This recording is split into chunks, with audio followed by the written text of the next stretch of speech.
Strip away everything else, start with the customer and the problem that they're trying to solve or the pain they're trying to cure, period. If you can't start there, you're not ready to start yet.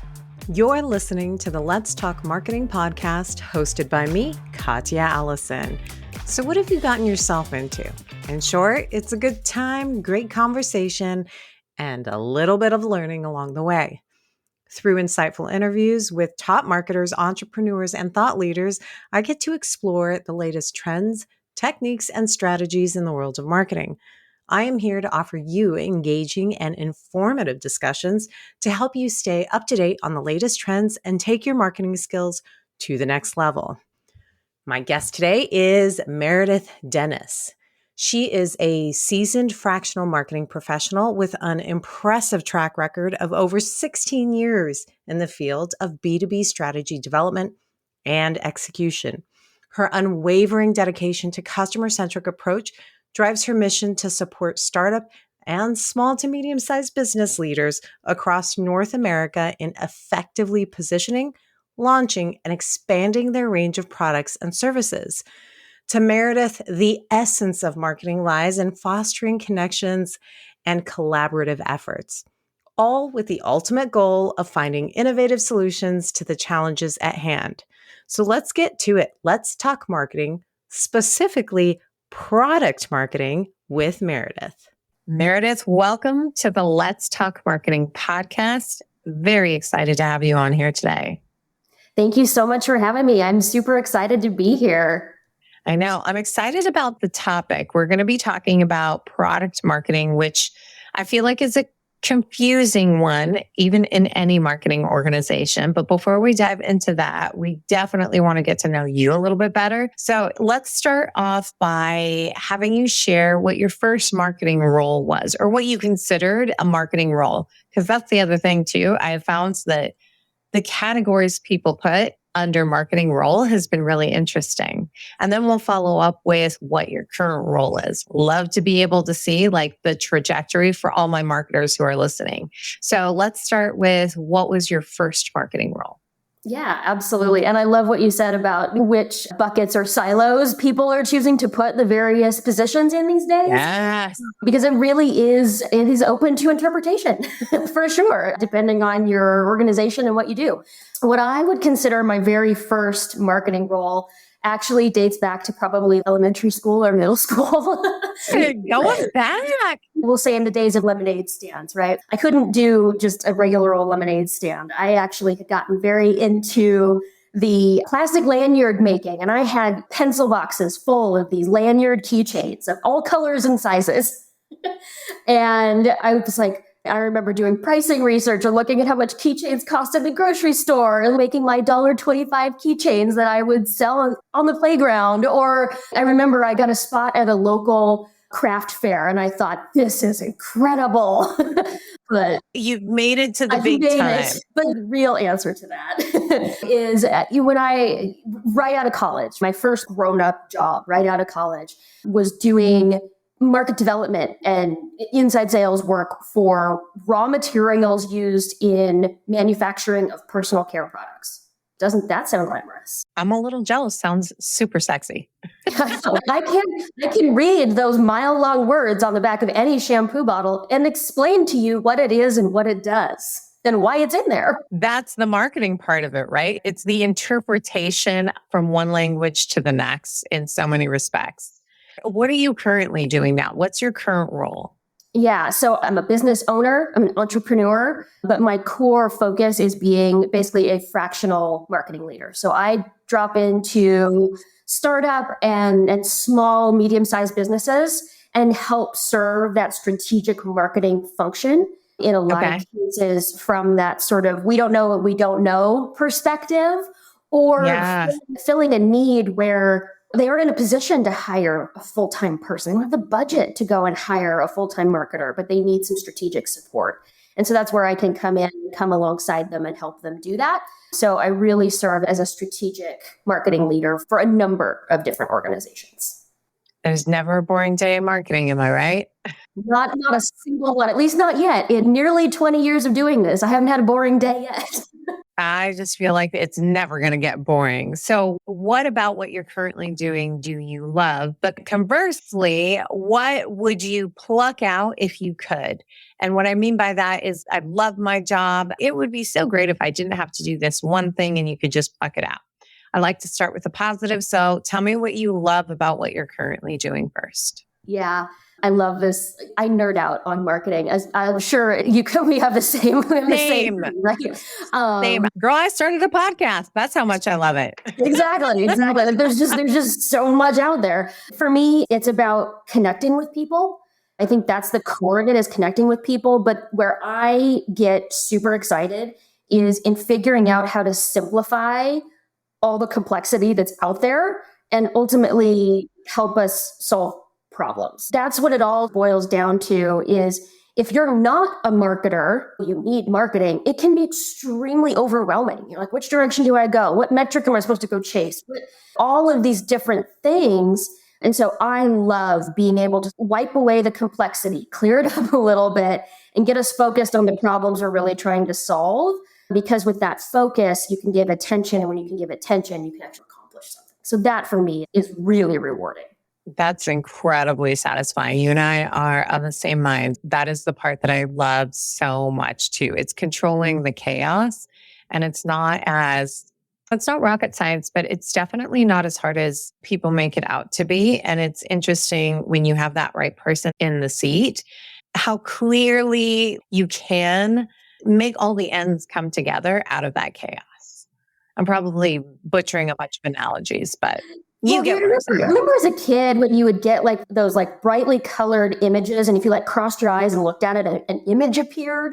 Yes. Like that. It's like that. It's the best description I can give, at least for our generation, description I can give. That is such a good callback. I remember when those came out, it was just stand there in the poster store when they had poster stores, which we'll go down the generation rabbit hole on another podcast, but if that's what you love, totally makes sense. What would you pluck out of it though?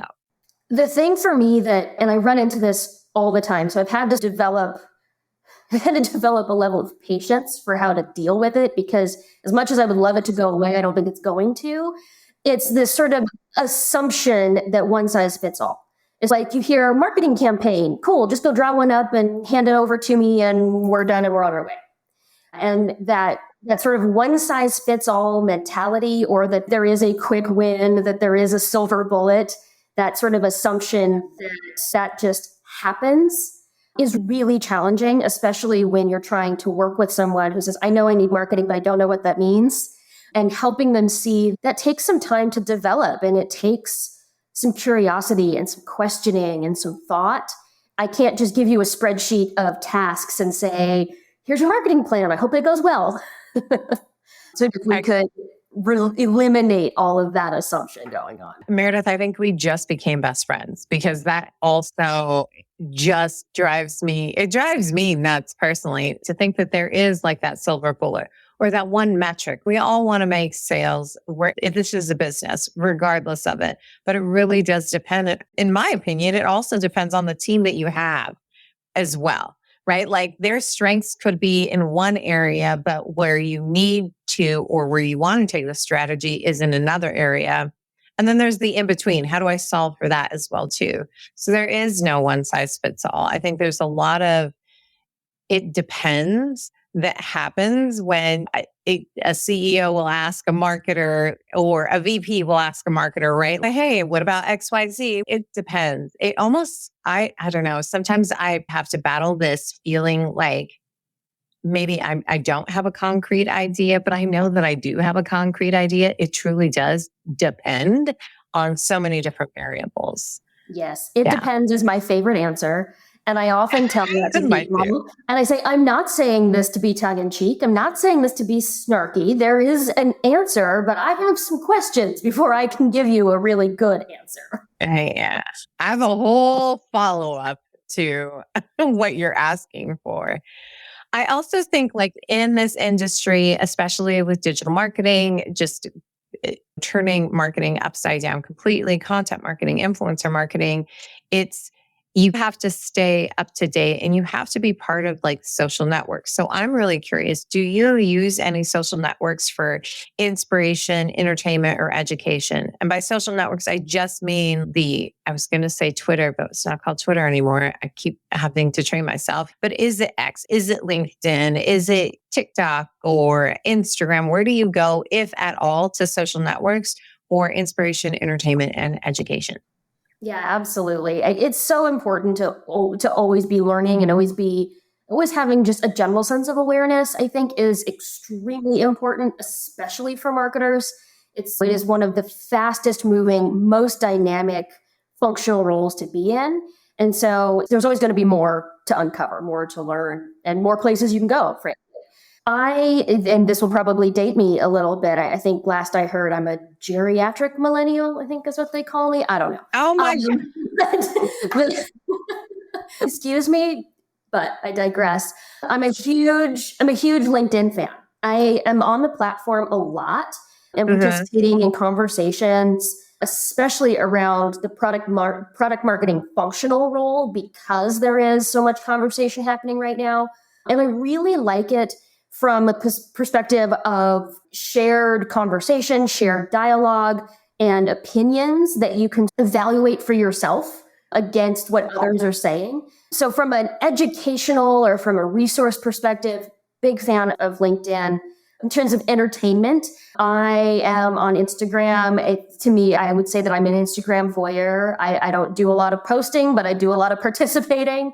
And I think that's common for a lot of marketers, right? We do this all day in our real lives. Therefore, when it's off time, it's not where I put my energy and it's not where I put my time. But those are LinkedIn for sure, Instagram for sure. Those are probably my top two. And like I said, outside of that, I'm busy doing the work in so many other places.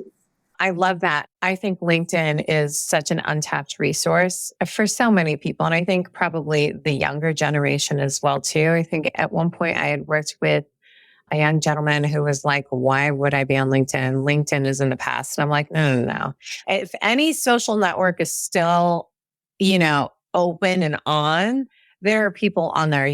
That's not where your people hang out. But people are pushing out so much information and it is the engagement. I am obsessed with that as well, too. Now, outside of social networks, how are you staying up to date on just trends to make sure that you're at the top of your game with every client that you have? Is there a podcast? Is there a newsletter? Like, how are you staying up to date? Yeah, it's a great question because I always like to say there's like book learning and then there's street smarts. And there's two different types of experiences.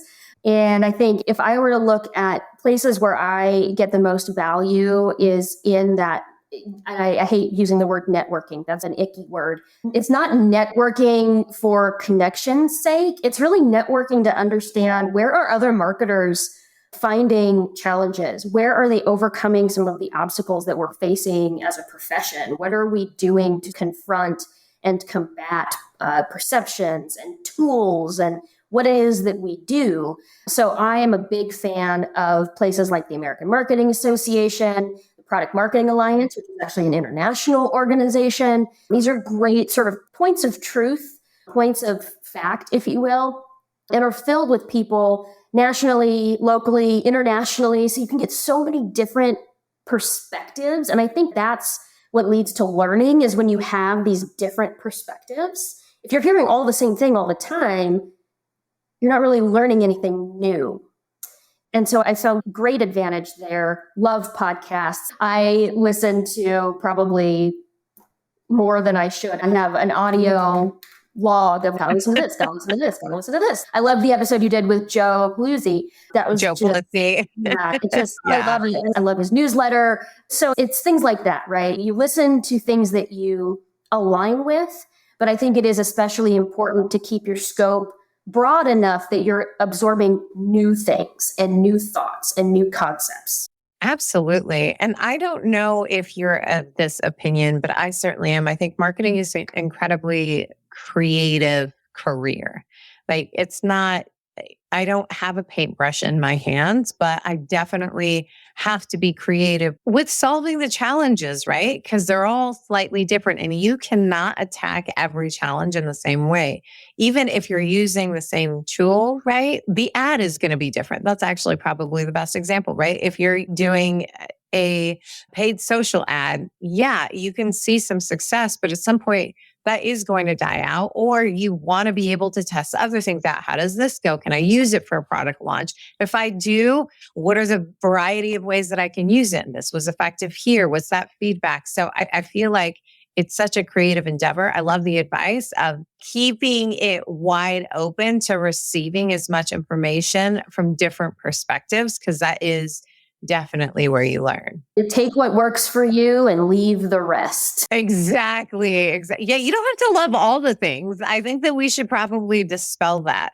Like, even with this podcast, I'm like, I just want everybody to walk away with one sort of insight that either inspires or they can implement in their next execution of a campaign, or that just makes them maybe think of like a career change, which is why I always ask the first where you started to where you're at now, because there's so many different niches that you can go into with marketing, which I think is a perfect segue to let's start talking about strategy. Let's start talking about product marketing. This is going to sound super basic, but I like to define concepts that people think are, oh, I know what that is. But before we dive into even the strategy portion of it, I'd love for you to just define what is product marketing. And if not that, then what is not product marketing? Like sometimes I feel like people go into it thinking, oh, product marketing is this. And maybe you have this list of, these are all the things that product marketing is not. Define product marketing for us. Yeah, absolutely. And I love the question because Google can give you an answer. You can get a textbook definition of what product marketing is and means. And that's all well and good. And then there's what really happens. And I think we've all had that experience in any marketing role. It's like it's the asterisk other duties as assigned. And so when I think about product marketing in particular, I think it is really important to remember that it is not content marketing. It is not advertising. It's not just about going to market. Product marketing is, in my opinion, for what that's worth, the most cross-functional, perhaps strategic role in today's modern marketing org structure. Product marketing to me is the ultimate communicator, the ultimate problem solver, and the ultimate interpreter because of the number of responsibilities that live with the function. And I think a lot of things in the profession today, again, product marketing in and of itself is not new. It's been around for years and years. It's not like it just showed up on the scene. However, it has gained this tremendous popularity and this tremendous sort of swell of enthusiasm because of SaaS, right? Like we suddenly started selling SaaS products and all of a sudden product marketing became the thing. And I think it is extremely important to remember that product marketing as a function has existed for quite some time. The evolution of it and I don't even want to say popularity, the exposure of it, if you will, has certainly shifted. And it has come into the limelight. And I think it's going to continue to be the thing that we as marketers talk about for a long time because it has such a cross-functional requirement in an organization where it demands that you break down your silos. It demands that you care about your customer, and it demands that you understand how to solve problems, which is very different than the old school textbook being a marketer and what that might have meant for like the Mad Men era of advertising. Now, I hear what you're saying, that product marketing is a cross-departmental function. And most of the time it sits in marketing. Sometimes I know that it sits on the product team as well, too. I'm wondering, how do you not butt heads with the marketing team because it is so cross-functional? Because I've seen that kind of executed poorly. I've also seen it executed really successfully. So I'm really curious, like, how do you not butt heads with the content team if it's not content, but you're also creating content? But share a little bit about that. Yeah, it's a great perspective. And I think it is, I've seen it happen so many times in an organization where it's not us versus them, but that's my job. That's what I do. And I want that. It's that protecting what they do perspective. And I think one of the biggest things that has to happen is it's not a top-down mandate kind of thing, but there does have to be this sense of shared accountability and shared responsibility. I'll go back to collaboration being incredibly important. And I think one of the best ways to help overcome some of that headbutting or us versus feeling is to ask a lot of questions. I find that, especially when I come in as a product marketer to work with a marketing team where I'm not sitting in their silo or in their group, the best way to tear down some of that fear or some of that anxiety is to ask a lot of questions so that you can really seek to understand what is it that they are facing challenges with. What is it that they wish they had more of, right? We all want to grow our businesses. We all want to grow professionally. Well, most of us do. We all want to make progress, right? And if you can come in with an amount of humility or a little, being humble to say, look, we want to make this work. And I want to make sure that I understand how I can best support you and your team and your goals. That sort of understanding what they need to accomplish too, and how you can help them succeed in their goals by what you bring makes a big difference in helping to establish that sort of sense of camaraderie, and that I'm not trying to take something from you. I'm not trying to be better than you. I'm trying to bring you something to help you do more and be better in your current seat. And so to me, that's been the biggest thing, is when you can come in from I just want to understand, help me understand you. And then we can work together to fill in those gaps. And that takes away some of that pressure. Yeah, to me, it sounds like you're saying that you go in and you level the playing field. We've all got this one goal that we're trying to reach. This is the part that I can do really well. What are your parts? What are your gaps? How can we complete the circle with all of us in it? Not just me, not just you. All of us in it can complete the circle. To me, like the epitome of working smarter, not harder. Now, we have discussed that product marketing is cross-collaborative, that it also serves so many different functions with being able to talk with the customer.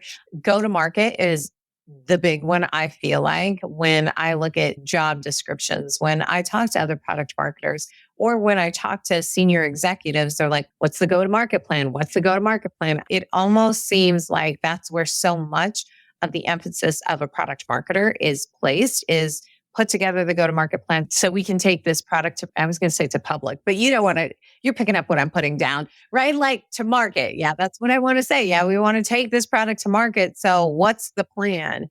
Do you also feel that same way? What is that, the product marketing function breakdown? And what part do you think needs the most product marketing help? Yeah, you make a really good point, especially from a leadership perspective, from a C-suite perspective. Like product marketing, that's my go-to-market. How am I going to go out and sell? That's probably the broadest brush stroke that you can give it. And I do not want to downplay the importance of what a solid go-to-market plan is. And it is absolutely a tremendous amount of the product marketing function and responsibility. I think underneath what a go-to-market plan is all of the other parts of the job.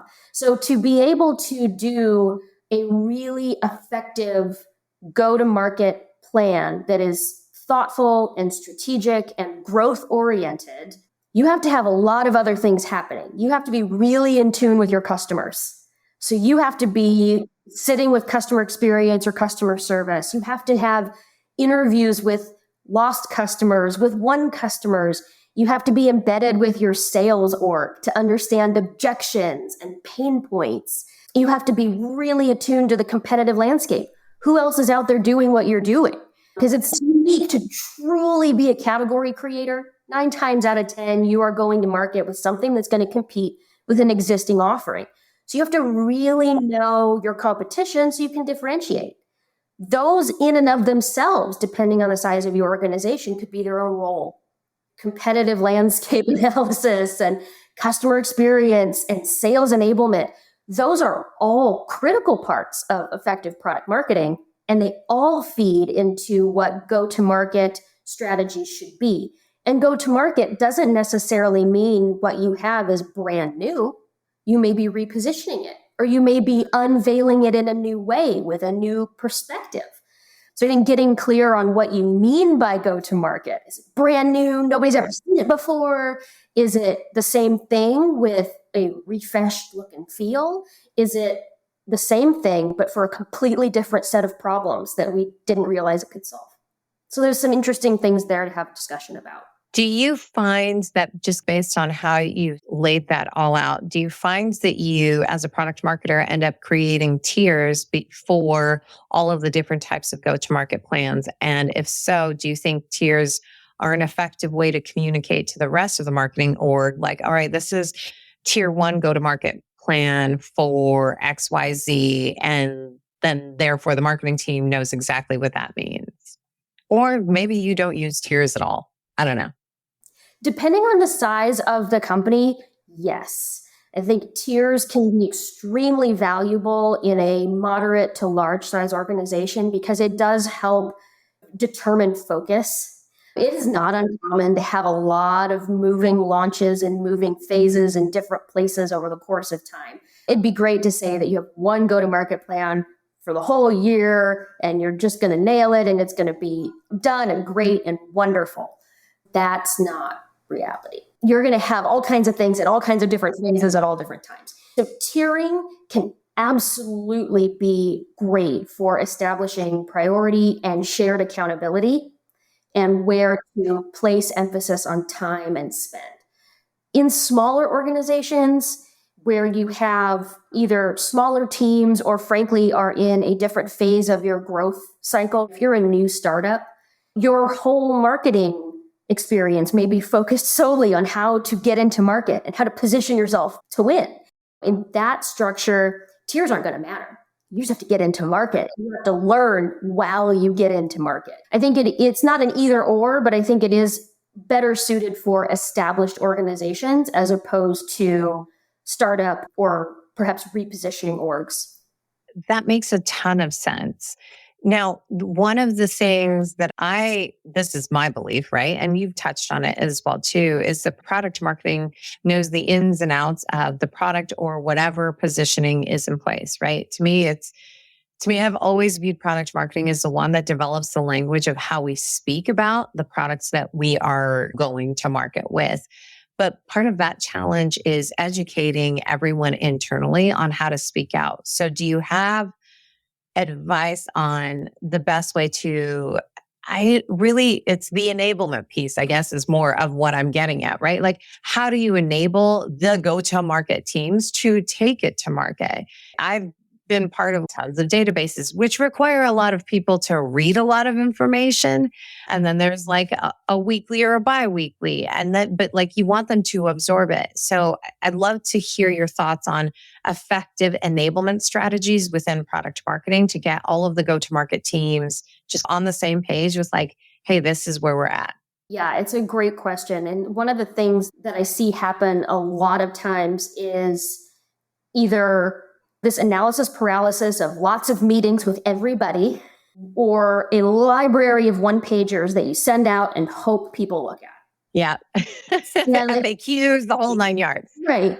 Your sales team is not going to take time to read all those FAQs and all of your one-pagers, and nobody wants to be in any more meetings. I think the reality and the real answer is somewhere in between. But in terms of really empowering them with the information they need to be successful, I really do bring it back to the communication and collaboration that product marketers need to facilitate. I really think that it's not a glamorous part of the job, but it is incredibly important to be an over communicator.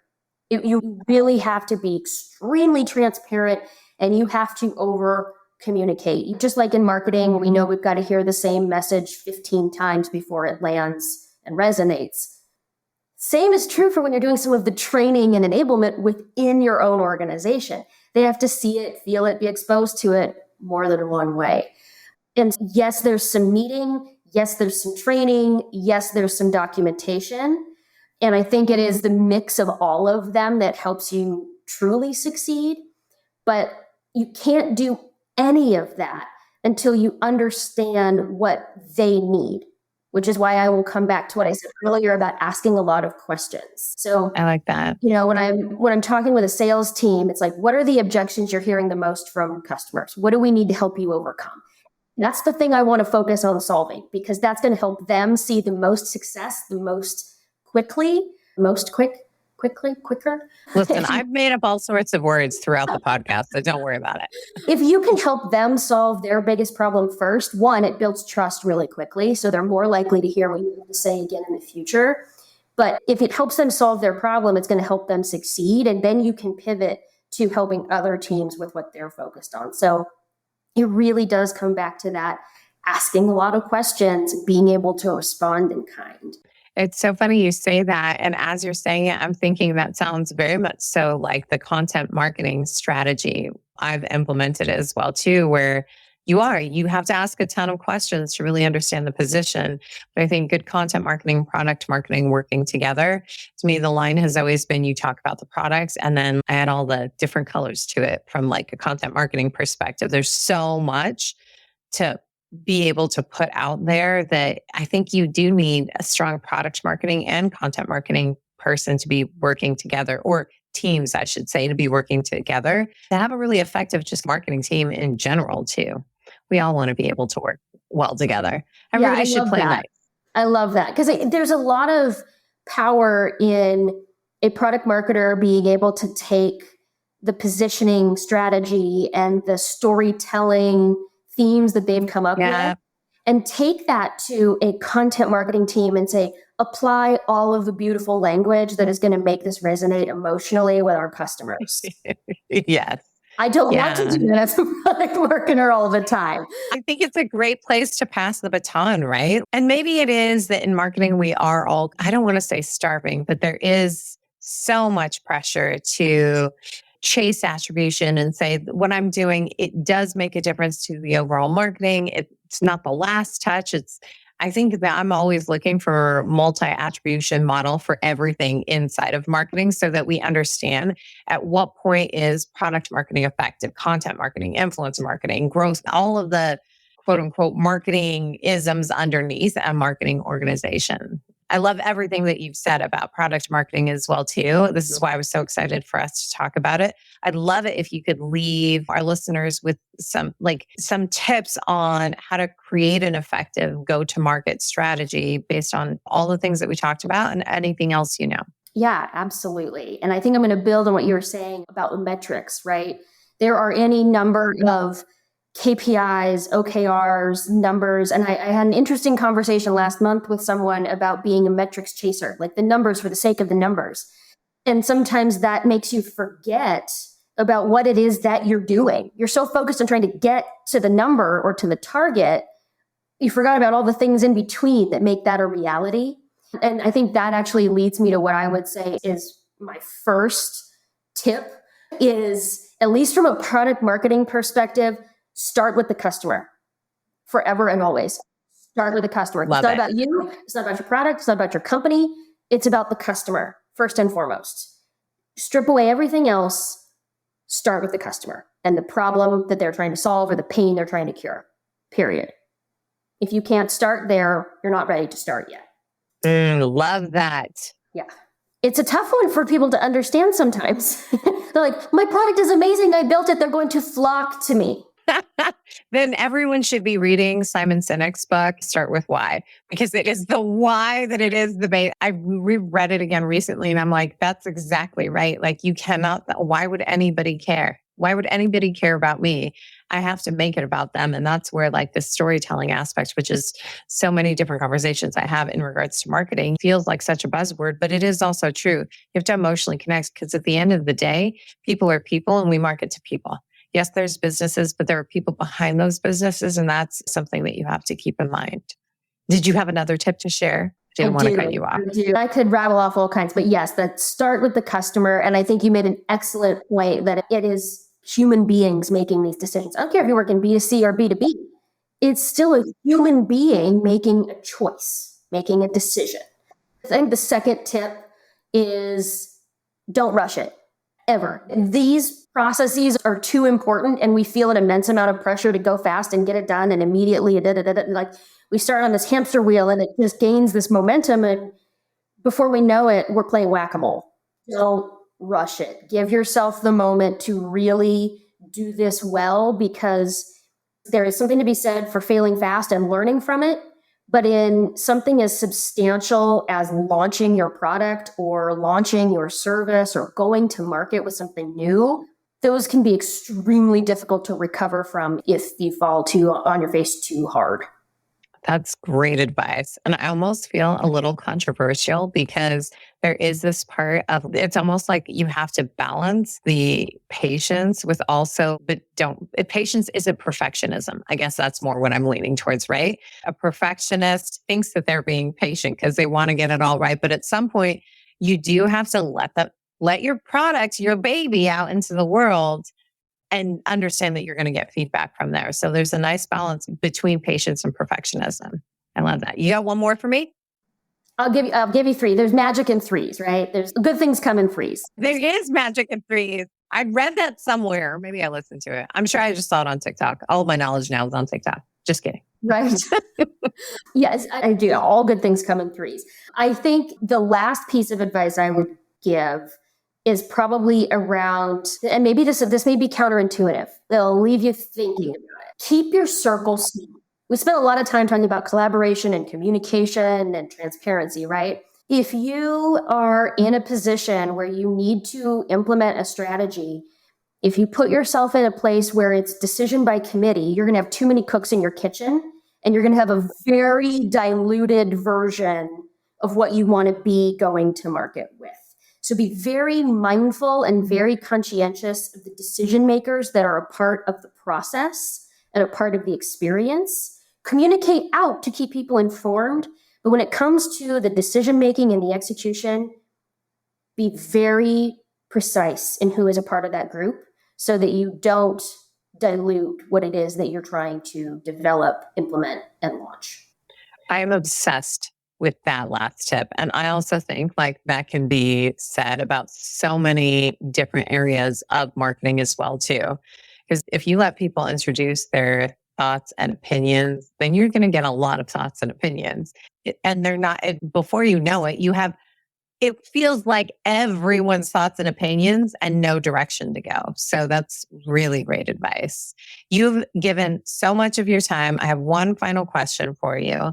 If you knew then what you know now, what is the marketing advice that you give to yourself? The marketing advice I would give to myself, like 20 years ago or... Oh, yeah. Yeah. We all have those moments where we're like, oh, had I known, I would have done XYZ differently. Yeah. If I could sit down with past me and have coffee or a matcha or whatever the drink of the moment is, pumpkin spice, everything season is here. So it'd be a pumpkin spice latte. This will sound very philosophical, but it rings really true. Don't be so afraid. The best advice that I could give past me is don't be so afraid. Just go for it. I love that. Raise your hand, speak your mind, have an opinion. Don't look back on things and go, man, I wish I would have, or I should have. Or if you're in the room, use your voice and feel empowered to do that, even if it's uncomfortable. Yeah, especially if it's uncomfortable. I always say you have to be a little bit uncomfortable. If you're not a little bit uncomfortable, then you are not pushing yourself to be the best version of yourself. You're in your comfort zone and there's a time and a place for it. But man, I love that advice. Don't be afraid. Don't be afraid. Be bold. Bet on yourself. You're betting on yourself at the end of the day. So don't let fear in. That's fantastic. Meredith, thank you so much for coming on here, sharing all of your wisdom, dropping knowledge bombs on everybody. Thank you so much. Thank you for having me. This was wonderful. I really appreciate getting to have a conversation with you. It's been awesome.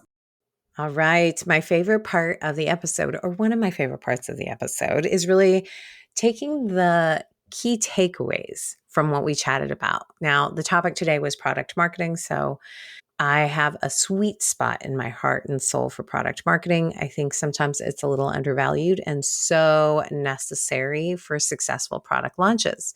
Now, my first key takeaway is that product marketing is cross-functional and it really requires a deep understanding of customers, an emphasis on the deep understanding of customers. I love that the product marketing's role is being the person on the marketing team and sometimes on the product team who really understands and wants to solve customer problems. I think we all want to solve customer problems, but they really have to wear that hat and have that mindset. And I think for me that this is such a key takeaway because oftentimes product marketing is seen as more of just sales enablement and content creation. It really is strategic and cross-functional, and it requires effective communication, problem solving, and interpretation. It is taking that technical language from the product managers and translating it to a more, we'll call it universal language, It's not deep in the weeds of technical jargon. And the key advice from Meredith in this is to really start with a clear understanding of your customer needs and be mindful of their decision-making process. Keep your messaging precise and really don't dilute it. Key takeaway number 2, successful product marketing is about collaboration and effective communication. Communication is key. Product marketing is so heavily involved into the go-to-market strategy of products and in go-to-market plans that it really involves everyone in the organization. So really being able to listen and not just hear the words about the product is really key. So I'm going to go deep on you here. Simon Sinek said once, and this is obviously not verbatim, so I am interpreting his words. But he said once that listening is not just hearing the words, it's understanding the meaning of what is being conveyed by the words. That may sound a little too deep. Like I said, I had warned you when we're talking about product marketing, but it is so true. So much of marketing is listening kind of in between the lines and understanding what that means. What are they not saying? What they're not saying is just as important. And while my key takeaway is about communication, really the most effective communication comes from doing more listening and knowing the right words to use when you choose to speak. And my final takeaway, product marketing is customer centric. I am going to just rip off a direct quote for this key takeaway because I think that it really speaks volumes. Meredith said, "Start with the customer forever and always. Start with the customer. It's not about you. It's not about your product. It's not about your company. It's about the customer first and foremost." I don't really need to elaborate on that one. The point is really clear, but it's often forgotten, which is why I really wanted to focus on her quote there. What did you take away from this episode? Connect with me on LinkedIn and share. You can find me by looking me up, Katya Allison. Subscribe and follow on LinkedIn, YouTube, Spotify, or wherever you listen to podcasts. A special thank you to my podcast producers, the amazing team at Content Allies, and check out the episode page to learn more about Meredith.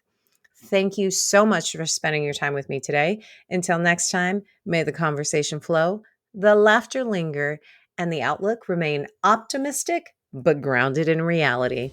This is Katya, signing off.